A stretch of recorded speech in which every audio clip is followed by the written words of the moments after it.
আলম এনারা তিনজন উপদেষ্টা ছিলেন এবং খুবই সৌহার্দ্যপূর্ণ পরিবেশে মিটিং হয় এবং মিটিংয়ের মূল যে মেসেজ সেটা আমি দিচ্ছি যে আপনারা দেখছেন যে বেশ কিছু আমাদেরকে নিয়ে অনেক একটা কনসার্টেড একটা ক্যাম্পেইন হচ্ছে, অপপ্রচার হচ্ছে।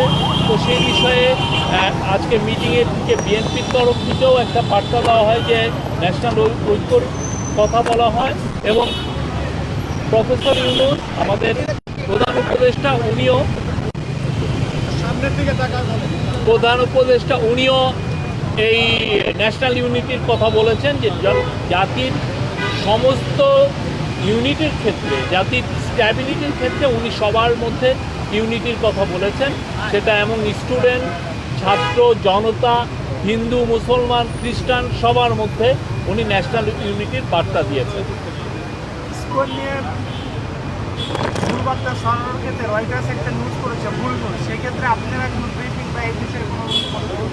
আমরা এই বিষয়ে যা যা করার দরকার আমরা সবগুলো পদক্ষেপ নিয়েছি।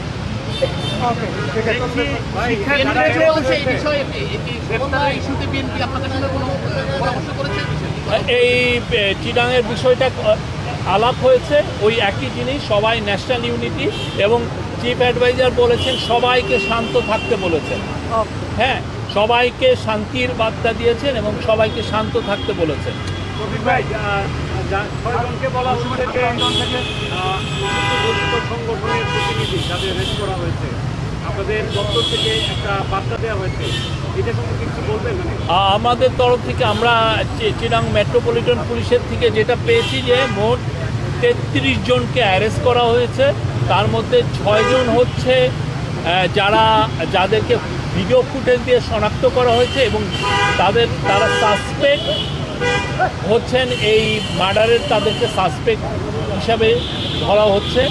আর 21 জনকে অ্যারেস্ট করা হয়েছে আপনি দেখেছেন, আমরা আমাদের স্টেটমেন্টে দিয়েছি যে তারা ভ্যান্ডালিজমে এবং পুলিশের সাথে মারামারি করার কারণে তাদেরকে ধরা হয়েছে। আর 6 জনকে ধরা হয়েছে, তারা আওয়ামী লীগ এবং নিষিদ্ধ ঘোষিত ছাত্রলীগের মেম্বার, তারা ককটেল সহ ধরা পড়েছে।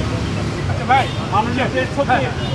এমপি যে সাম্প্রতিক কিছু ঘটনায় উদ্বেগ প্রকাশ করেছে, তার প্রেক্ষিতে প্রধান উপদেষ্টা মহোদয় কিছু বলেছেন? এইটাই তো, উনি সবাইকে শান্ত হতে বলেছেন আর ন্যাশনাল ইউনিটির কথা বলেছেন। ঠিক আছে, থ্যাংক ইউ ভাই, থ্যাংক ইউ।